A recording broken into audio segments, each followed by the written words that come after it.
Bienvenue sur la chaîne Pièces de Radio Complet. Pensez à vous abonner pour ne pas rater les épisodes prochains. C'est Jack Carter qui vous parle. Je vais vous raconter une des affaires les plus angoissantes et les plus mystérieuses que mon oncle Nick eut jamais à résoudre au cours de sa carrière. C'était en mai 1903. Cet après-midi-là, il se promenait à Coney Island avec sa chère et tendre Ida. Ah mais oui, c'est vrai, je ne vous ai encore jamais parlé d'Ida. Entre nous, ça finira par un mariage. Elle est aussi jolie qu'intelligente et digne de lui en tout point. Mais, quoique d'excellente famille, elle ne s'est jamais résignée aux tasses de thé et au papotage des salons Yankees. C'est une fille d'action. Et écoutez bien, elle est la première femme à avoir pu se faire engager comme journaliste au New York Herald. Vous voyez que c'est pas la première venue.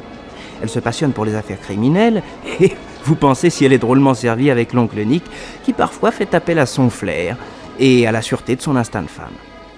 Donc, cet après-midi-là, il était 2h30, il se promenait bras dessus bras dessous dans Coney Island, le grand parc d'attractions de New York.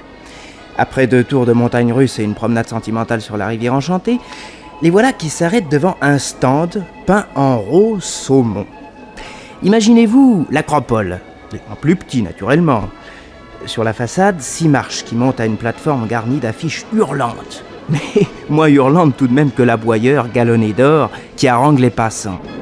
Entrez, entrez, mesdames, messieurs. Venez consulter le stupéfiant, l'extraordinaire, le merveilleux Abda Ben Abda.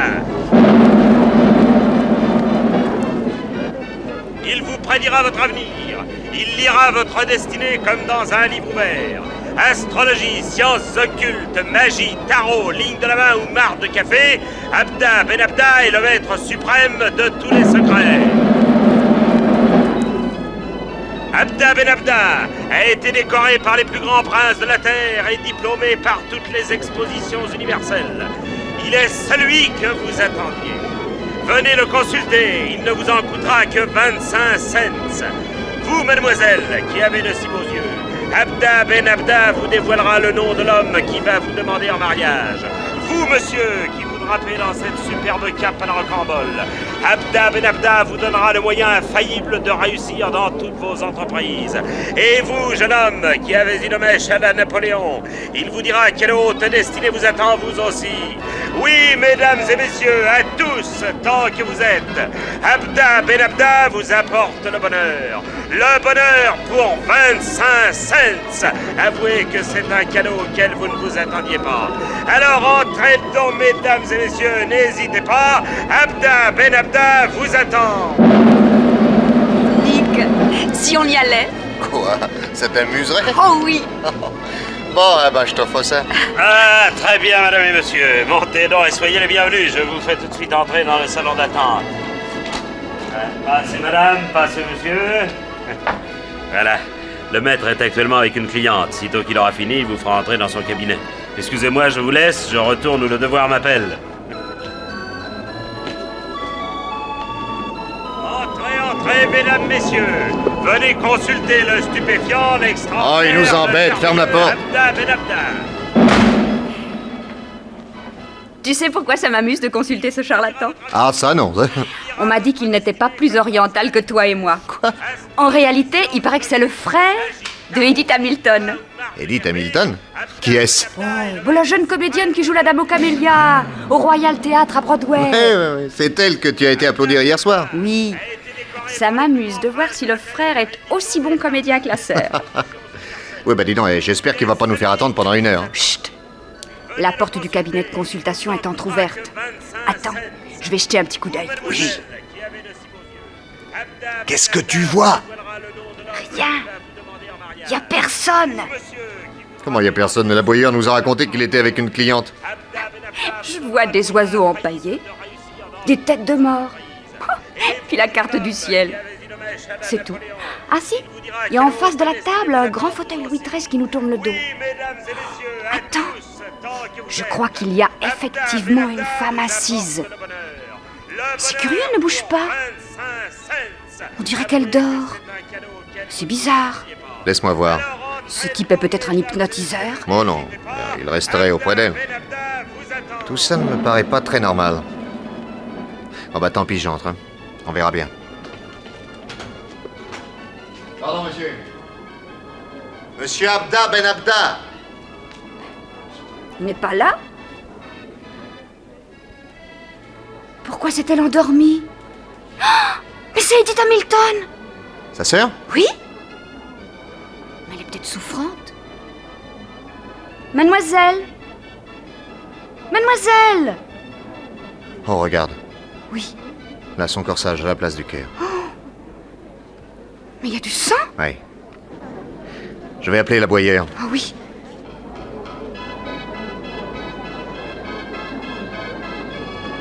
Entrez, mesdames et messieurs.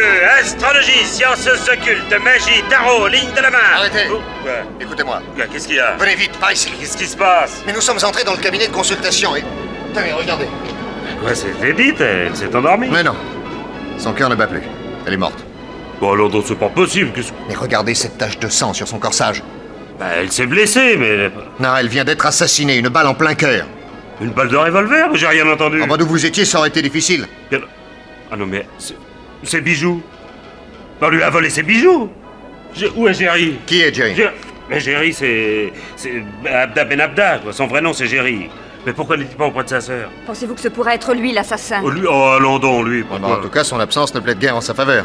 Parce qu'il n'est pas encore arrivé, quoi, voilà tout. Bon, dites-moi, cette porte-là donne sur quoi? Sur une cuisine, et dans cette cuisine, il y a une petite porte qui ouvre sur l'extérieur, par derrière. Voyons ça. Hein. Oh, regardez! Quoi? Jerry!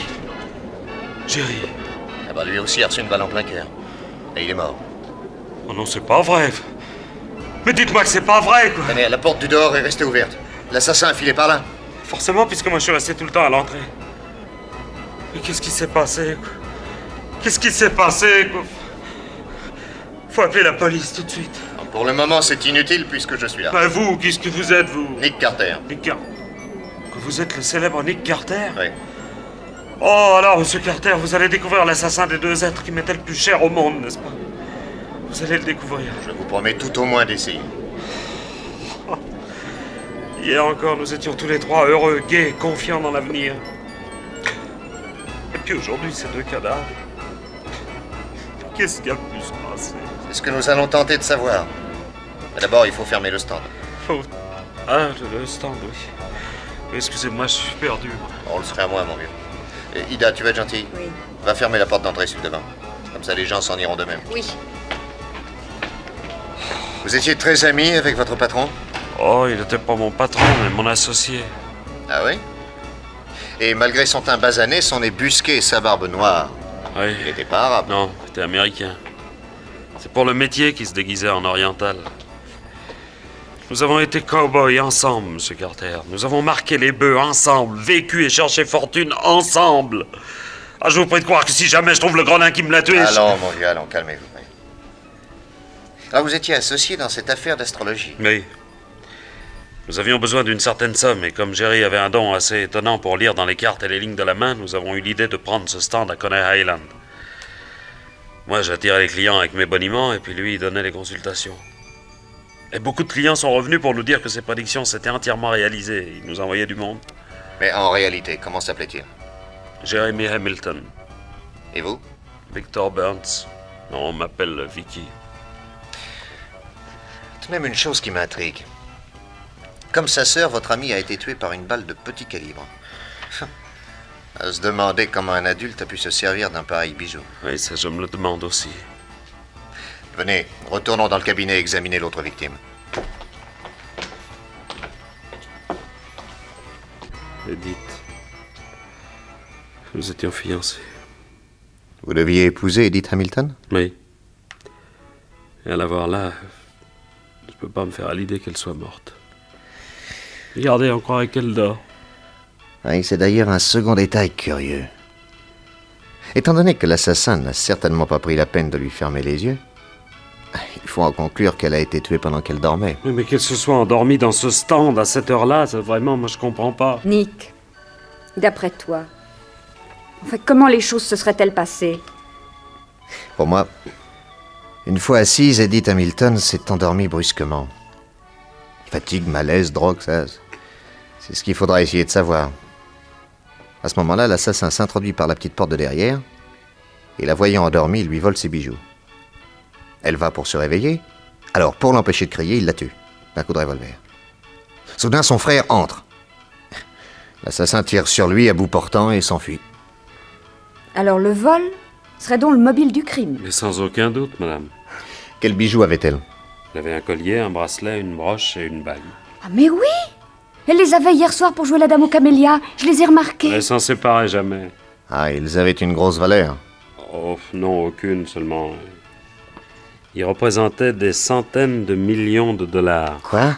Oui, Des centaines de millions de dollars? oui. Expliquez-vous.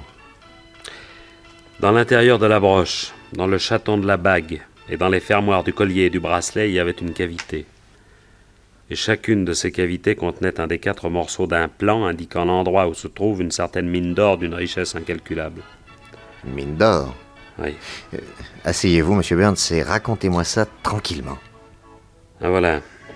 Jerry et moi, M. Carter, nous n'avons pas fait seulement le métier de cow-boy. Nous avons été aussi chercheurs d'or. Et un jour, nous sommes tombés sur un secret. Un secret? Oui. C'était au printemps. Les bourgeois étaient venus un peu plus tôt qu'à l'ordinaire et nous avions cru pouvoir nous remettre en route. Puis brusquement, en pleine montagne, nous voilà pris par la neige, impossible d'aller plus loin. Et par chance, nous trouvons un camp. Oui, un camp, dans un endroit où il n'y avait pas un être humain à 50 km à la ronde. Seulement dans ce camp, il ne restait plus que 2 hommes. Tous les autres étaient morts du typhus.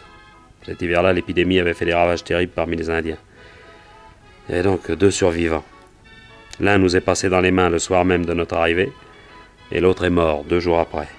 Mais avant de mourir, il nous a confié qu'il avait découvert un filon aurifère d'une richesse extraordinaire et il nous a donné toutes les indications pour le retrouver.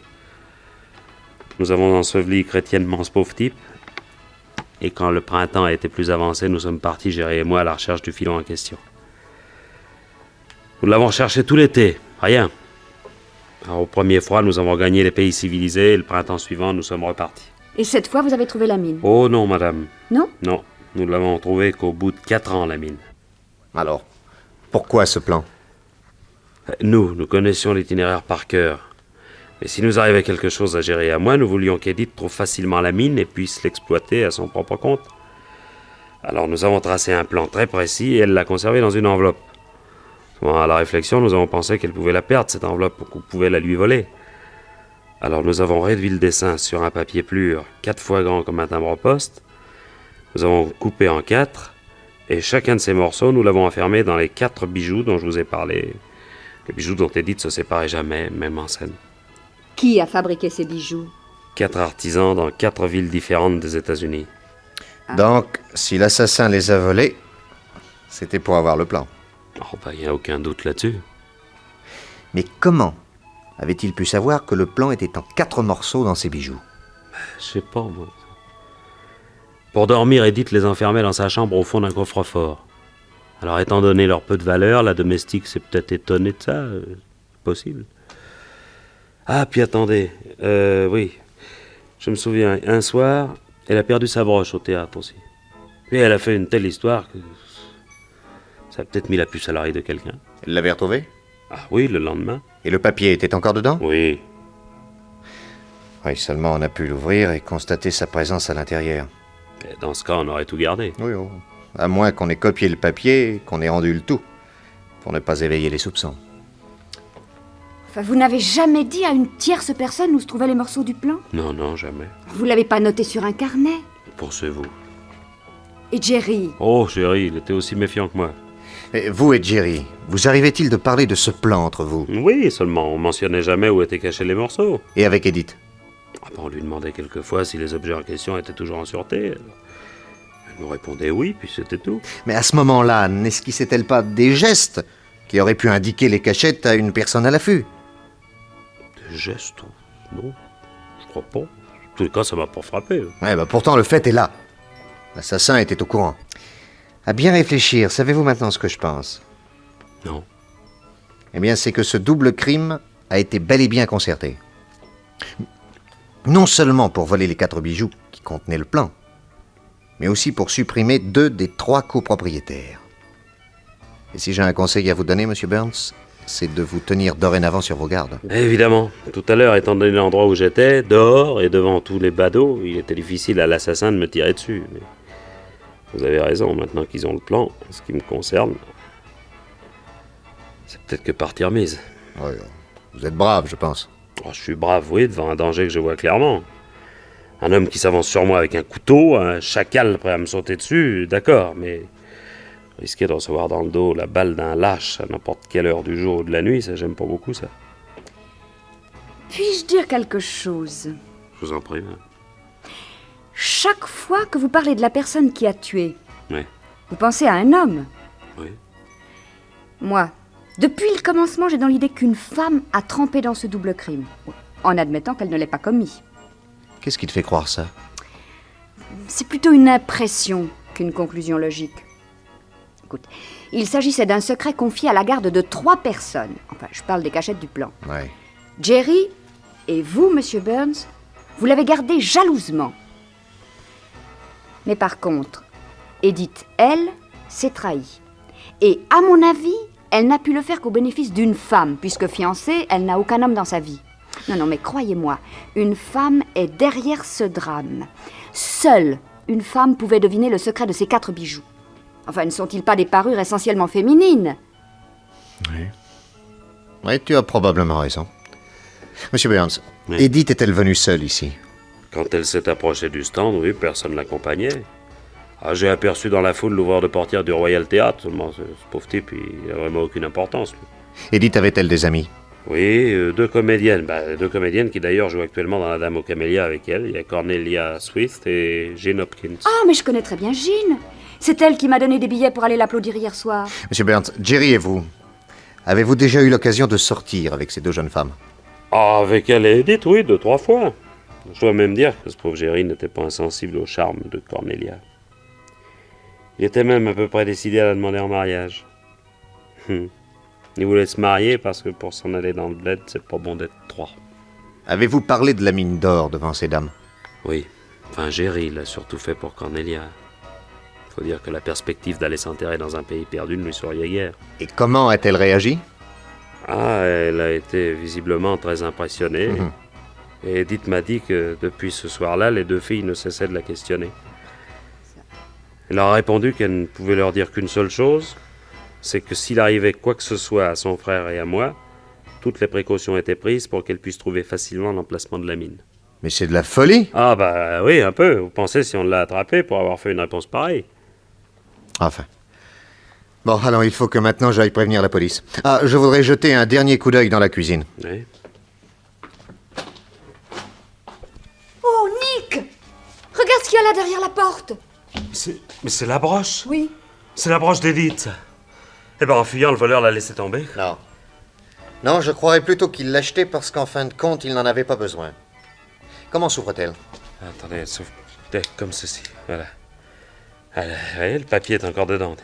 Examinez-le bien, c'est l'original? Ah oui, oui. Montrez.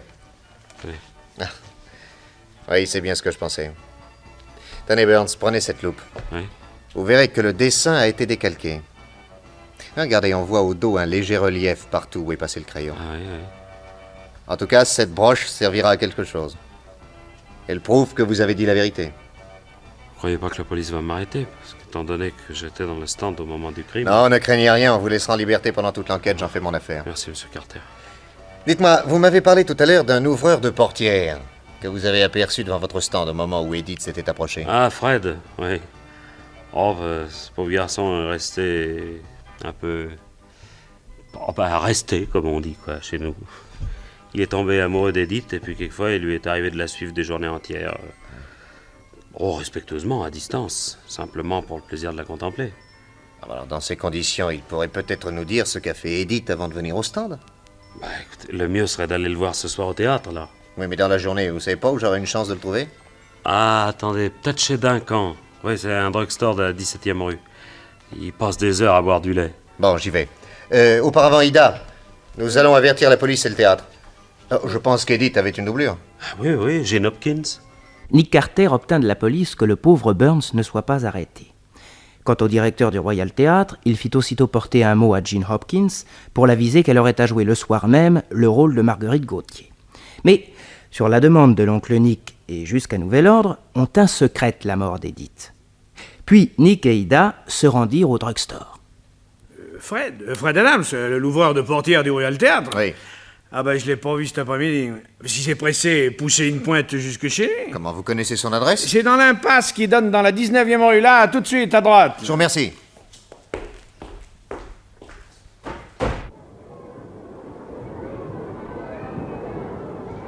Pardon, madame. Est-ce que vous connaissez par ici un nommé Fred? Fred Adams, je crois. Fred? Oh bah vous pensez si on le connaît. Tenez, c'est là au rez-de-chaussée. Et venez avec moi. Fred! Oh, Fred! Fred, t'es là, Fred? Hé! Il y a quelqu'un pour toi, je crois. Monsieur? Madame?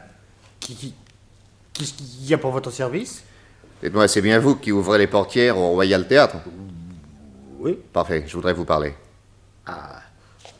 Entrez. J'ai qu'une chaise, alors prenez-la, madame. Nous, on va s'asseoir sur le lit. Vous voulez un peu de lait? Parce que moi, je bois que du lait. Hein. Non, merci. Dites-moi, Fred. Aujourd'hui, vous avez suivi la comédienne Edith Hamilton. Moi? Non, qu'est-ce qui vous a dit ça? Vous l'avez suivie. Puisque je vous dis que non. Police. Voici ma plaque. Alors, si vous voulez pas parler, je vous embarque en prison. Ah non. Alors, dites la vérité et tout de suite. J'ai pas de temps à perdre. Ah oui. Oui, quoi. Je l'ai suivi, y a pas de mal. Non. On ne vous le reproche pas. Vous avez du plaisir à regarder une jolie femme, c'est tout naturel. Hein, Bon, à quelle heure avez-vous commencé à la suivre? j'ai été l'attendre devant chez elle. Elle est sortie à 11h30. Elle a appelé un fiacre et elle est allée chercher Cornelia Swift et Jane Hopkins. Ouais. Mais vous avez couru derrière le fiacre? Ah non, j'ai mon vélo. Ah, très bien. Bon, alors, ces trois dames, où sont-elles allées? Dans un restaurant pas très loin de Coney Island. Elles ont mangé des crevettes, de la langouste, un steak et une glace. Eh ben, vous les avez bien regardées, non? Oui, en glissant un œil du dehors par la tête ouverte. Ouais. Et après le déjeuner, qu'est-ce qu'elles ont fait? Elles se sont quittées. Jane Hopkins est reparti en fiacre vers New York et Cornelia aussi, probablement, mais à pied. Et Edith Hamilton? Elle est allée voir son frère. Faut vous dire qu'il a un stand de 10 heures de bonne aventure à Coney Island. Oui, ça je sais.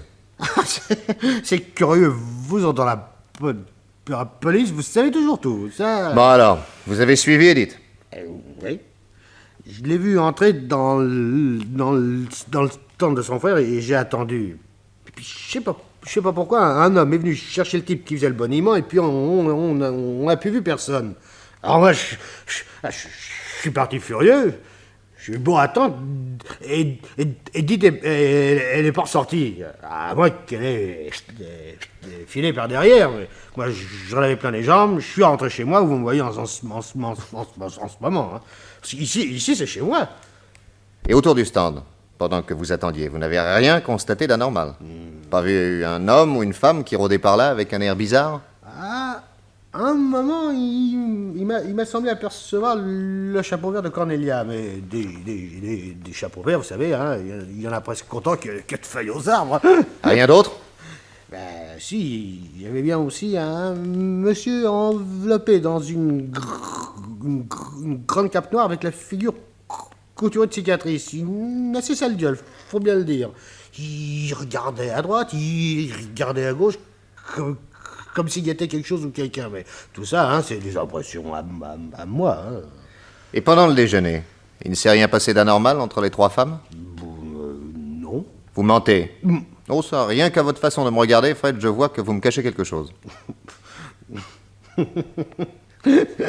C'est une petite farce que les deux autres ont fait à Edith. Mais faudrait pas que vous alliez leur faire des ennuis pour une bêtise. Qu'est-ce que c'est?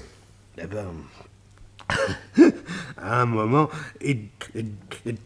Edith s'est mise à parcourir le journal et Jane Hopkins en a profité pour jeter dans la tasse de café d'Edith une petite pastille blanche. Et Cornelia a cligné de l'œil à Jane en souriant. Elles étaient toutes toutes les deux de connivence les matines. Hein. Ça devait être une farce satrape, vous savez, quelque chose qui vous fait tout à coup très chaud et puis très froid, ou qui vous fait gratter. Je ne sais pas dire ce que je veux dire. Hein. Ah oui, ça, très bien. Bon, alors, Edith a bu son café sans sourciller? Exactement comme si on avait rien mis dedans. Ah, c'est les deux autres qui ont été attrapés.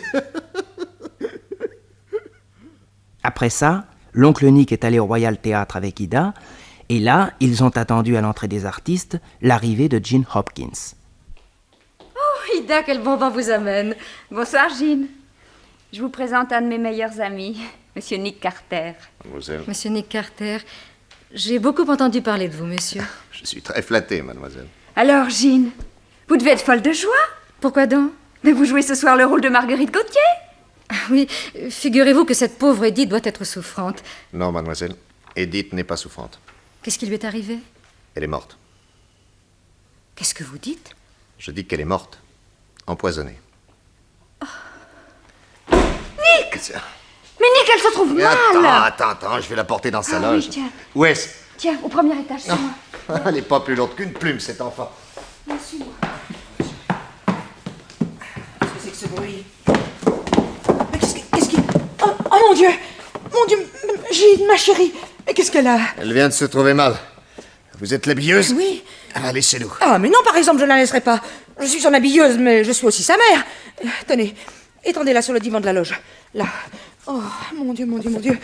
Ah, j'ai des selles dans le placard. Oh, respire, ma chérie. Respire. Ça va mieux? Mais qu'est-ce qui lui est arrivé? Elle s'est trouvée mal quand je lui ai appris qu'Edith Hamilton venait de mourir empoisonnée. Edith? Morte? Empoisonnée? Oh, mon Dieu. Allons, bon, ça y est, la voilà dans les pommes, celle-là aussi. Allons, voyons, madame, voyons. Madame. Oh, mon Dieu. Quel malheur. Allons, mesdames, allons. Alors, maintenant que vous avez retrouvé vos esprits, je vous prie de me dire pourquoi vous vous êtes évanouie en apprenant qu'Edith était empoisonnée. Parce que nous l'aimions bien. Non, ça, je veux savoir la vérité. Mais dites donc, mais qui êtes-vous pour nous parler sur ce ton-là? Je suis Nick Carter, madame. Et je mène une enquête précisément sur la mort d'Edith Hamilton. Oh, mon Dieu. Mademoiselle, je sais tout. À midi, au restaurant, on vous a vu jeter une pastille dans le café de cette pauvre Edith. Pour l'empoisonner. Je n'ai pas voulu l'empoisonner, ça je le jure. Alors, qu'est-ce que vous lui vouliez? Simplement l'endormir. L'endormir? Dans quel but? Eh bien voilà. J'étais la doublure d'Edith. Elle avait une santé de fer et je n'interprétais toujours que la même panne et jamais le premier rôle. Que je joue aussi bien qu'elle. Alors j'ai jeté quelque chose dans son café pour qu'elle dorme et qu'elle soit incapable de venir ce soir au théâtre. Pour que moi, au moins une fois, je joue Marguerite Gauthier à New York. Voilà la vérité, monsieur Carter, je le jure. Mais tuer Edith, voyons, c'était ma meilleure amie. Enfin, comment cette idée de soporifique vous est-elle venue? C'est Cornelia Swift qui me l'a suggéré. C'est elle qui m'a procuré le comprimé. Et moi qui ne voulais pas. Moi qui te disais que c'était de la folie. Tu vois, la dose a été trop forte. Alors, rassurez-vous. Ce n'est pas vous qui l'avez tué. Non, vous n'êtes toutes les deux que les complices inconscientes d'une machination beaucoup plus grave. Plus grave? Oui. On s'est servi de vous pour endormir Edith afin de lui voler ses bijoux. Elle a dû être sur le point de se réveiller et pour la faire taire, on lui a tiré une balle de revolver dans le cœur. J'ai maintenant quelques mots à dire à mademoiselle Cornelia Swift.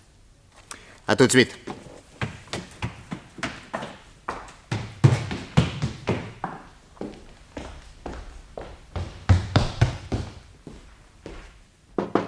Entrez. Excusez-moi de vous déranger, mademoiselle. Je me présente, Nick Carter. Je suis très honoré, monsieur, de recevoir une gloire de la police américaine. Oh, je vous en prie, mademoiselle. Je viens vous apprendre une bien pénible nouvelle. Quoi donc? Edith Hamilton est morte. Morte empoisonnée. Voyons, ce n'est pas possible. Que lui est-il arrivé?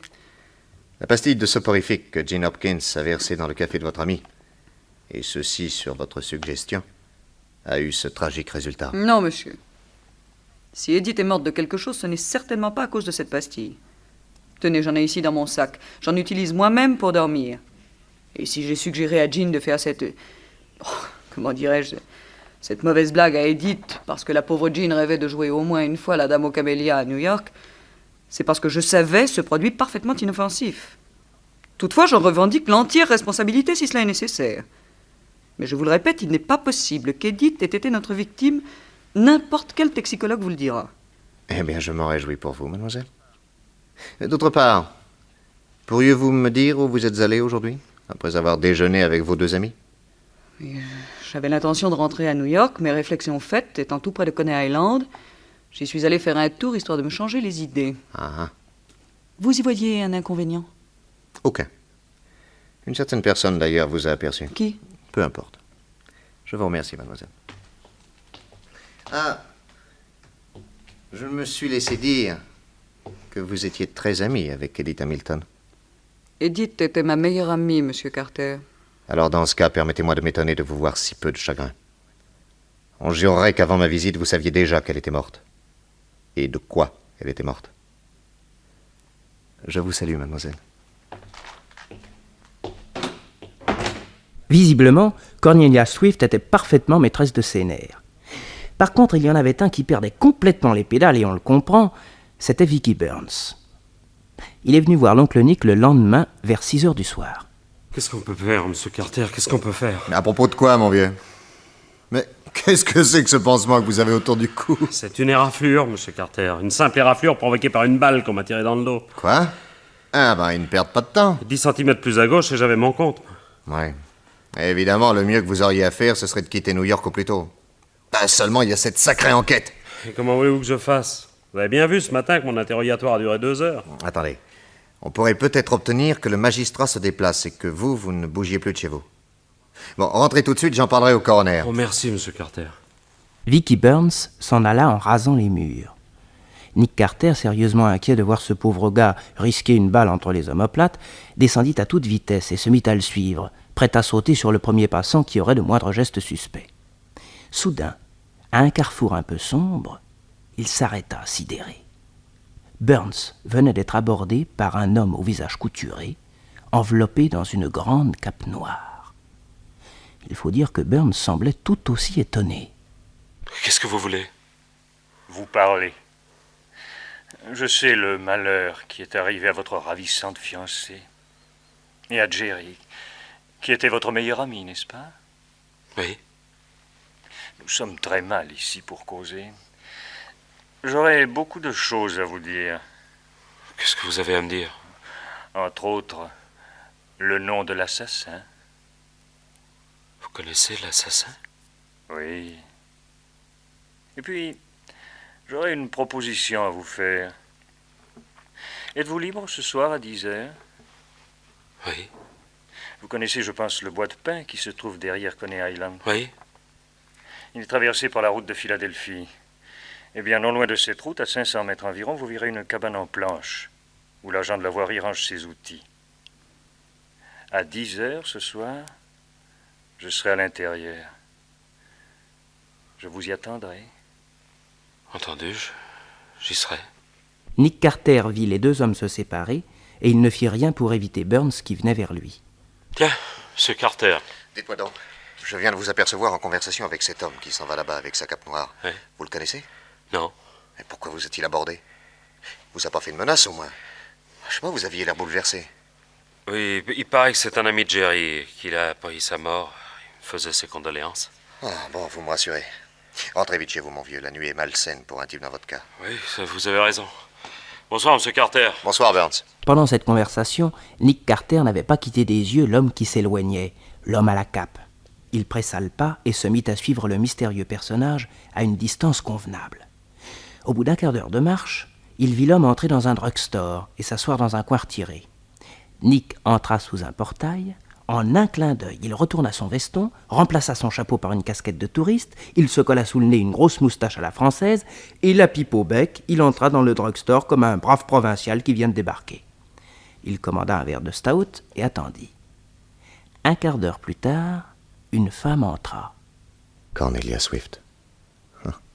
Ça ne m'étonne pas. Mais elle va rejoindre l'homme à la cape. Oh, ils ont l'air très bien ensemble. Bon, ils ne m'ont pas reconnu, tout va bien. L'homme a commandé un verre de bière. Voilà. Ah, il fait soif, n'est-ce pas? Oh!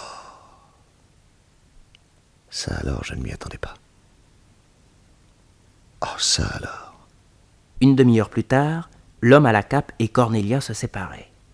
Nick Carter reprit sa filature, qui le conduisit peu avant 10 heures dans le bois, derrière Conner Island. Il vit l'homme à la cape entrer dans une petite cabane. Quelques instants plus tard, Vicky Burns y entrait à son tour. Nick Carter s'approcha et colla son oreille contre une des parois. Bah voici, qu'est-ce que vous avez à me dire? C'est moi, mon cher ami, qui ai les bijoux d'Edith Hamilton. Le collier, le bracelet et la bague. Nous avons laissé la broche puisque nous avions déjà la copie du petit papier qu'elle contenait. Bandit! Du calme. Je possède donc les 4 morceaux du plan. Mais, il faut bien le dire, ce plan serait beaucoup plus facile à lire si nous avions quelques petites explications supplémentaires. Et puis, vous possédez, mon cher, une expérience des lieux que nous n'avons pas encore. Votre aide nous serait assez précieuse, je l'avoue. Alors voilà. Nous exploitons ensemble votre mine d'or et nous vous laissons 20%. Mais vous vous foutez de moi, non? Non, du tout, du tout. Je suis même sûr que vous n'allez pas être long à penser que 20% d'une mine aussi exceptionnelle serait tout de même un peu plus confortable que la chaise électrique. Pardon? J'ai dit la chaise électrique. Et qu'est-ce que la chaise électrique vient faire là-dedans? Parce que si vous refusez ma proposition, dès cette nuit, moi, je vous dénonce. Qu'est-ce que j'ai fait? Oh, c'est toi qui as assassiné ton vieil ami Jerry et ta charmante fiancée Edith. Crapule! Pour rester seul propriétaire de la mine, parbleu. Je passe sous silence les $20,000 en caisse. Mais qu'est-ce que tu oses inventer, là? Moi? Oh, je n'ai pas d'imagination. Figure-toi que pendant que tu tuais, quelqu'un te regardait. Quoi? Je vais tout te raconter. Un jour, Jerry parle à Cornelia Swift de sa fameuse mine d'or. Et à la suite de quelques mots imprudents d'Edith, nous comprenons qu'elle en possède un plan. Et Cornelia, qui n'est pas bête, me dit un jour, Edith n'a que 4 bijoux sans valeur et pourtant elle les enferme la nuit dans un coffre-fort. Le jour, elle ne s'en sépare jamais, même en scène, quel que soit le costume qu'elle porte. Pour moi, elle a coupé le plan en 4 morceaux et chacun d'eux est dans un des bijoux. Un soir, Edith perd sa broche au théâtre. C'est une histoire de tous les diables. C'est Cornelia, par le plus grand des hasards, qui met la main dessus. Elle découvre la cachette et un morceau du plan. Vous le décalquez? On ne peut rien te cacher. On vous rend l'original et le bijou. Mais il nous fallait les 3 autres. Alors Cornelia se sert de cette petite dinde de Gin Hopkins pour jeter un soporifique dans le café de la belle Edith. Edith s'endormira au restaurant et pendant qu'on la ramènera en fiacre chez elle, elle fauchera les 3 autres bijoux. Mais voilà que, contrairement à toute prévision, ta fiancée décide d'aller tout de suite au stand de son frère. Cornelia la suit. Et sachant qu'elle ne va pas tarder à s'endormir, elle risque le tout pour le tout. Et voyant que Jerry n'est pas encore arrivé dans le stand, elle entre derrière par la cuisine. Soudain, elle entend un coup de feu. Toi, profitant du sommeil de ta bien-aimée, tu la tues. Et Jerry, arrivant à ce moment-là, tu lui tires à bout portant une balle dans le cœur. Voilà tes 2 copropriétaires bel et bien morts. La mine va être désormais à toi tout seul. Mais Cornelia, qui n'avait eu que le temps de se cacher derrière la porte de la cuisine à l'arrivée de Jerry, a tout vu. Elle te voit filer sur le devant du stand pour reprendre ton boniment. Alors elle entre dans le cabinet de consultation. Elle prend les bijoux sur le cadavre d'Edith. Et elle s'enfuit par derrière. Voilà, mon cher ami, ce qui s'est passé. Exactement. Bon, et alors tu crois que j'ai commis 2 crimes pour en arriver à accepter 20% du rendement d'une mine qui m'appartient? C'est à prendre ou à laisser. Accepte ou je te dénonce. Eh ben tu me dénonceras pas, salaud! Pour les mains, Burns! Vous êtes fait! Ce Carter! Pour les mains! En tombant, cet homme vous a heurté et votre revolver est dans le sable. Tant pis pour vous. Allez, vos poignets. Mais Vos poignets! J'ai tout entendu, Burns. Ce qu'a raconté cet homme, c'est la vérité. Joli, ce petit joujou de nacre. Pas bête pour un colosse de tuer avec un revolver de dame, ça brouille les pistes. Ça tient dans le creux de la main, hein? Et ça vient de commettre son 3e crime. J'étais en état de légitime défense. Non. Quoi, vous avez bien entendu les 2 coups de feu? Il a tiré le premier. Non. Alors Il n'a pas pu tirer sur vous. Ah, et pourquoi ça? Vous ne vous êtes jamais demandé pourquoi il portait une cape? Non. Ah, vous n'êtes pas curieux. Eh bien, moi, je vais vous le dire. Tout à l'heure, je l'ai vu dans un drugstore, avec Cornelia. Il y avait un verre de bière devant lui. Elle a pris le verre, et elle l'a fait boire. Comme un enfant. Vous dites? Alors comment voulez-vous qu'un homme qui ne peut pas prendre un verre puisse tenir un revolver? Mais pourquoi? Pourquoi? Regardez. Regardez l'homme que vous venez de tuer. Il a les 2 poignets coupés. Oui. Eh oui. Dieu sait quel autre drame cachait ces mutilations. Et quant au bandage que vous avez autour du cou, Burns, vous me permettrez de penser qu'en dessous, il n'y a aucune blessure. Hein, de la blague, le coup de feu dans le dos. Seulement, il fallait essayer de bluffer ce brave Nick Carter. C'est pas tellement facile, vous voyez. Non, pas tellement facile. Et maintenant, j'ai tout lieu de croire que cet homme, enfin, ce cadavre plutôt, a les 4 morceaux du plan dans sa poche. Voyons un peu ça. Ah, tiens, qu'est-ce que je disais? Et voilà, ces 4 petits bouts de papier. Ces 4 petits timbres de rien du tout. Ce petit plan au crayon, qui vaut des centaines de millions de dollars. Qu'est-ce qu'on en fait, Burns? Ils sont à moi. Alors, un futur condamné à mort ne possède plus rien, mon vieux. Non, le mieux que nous puissions faire, c'est d'éviter d'autres crimes. Éviter d'autres sangs. Tant pis pour la mine d'or. En cendres, la mine d'or. Mais qu'est-ce que vous faites? Mais vous brûlez mon plan. Allons, mon vieux. Vous savez bien que le feu purifie tout.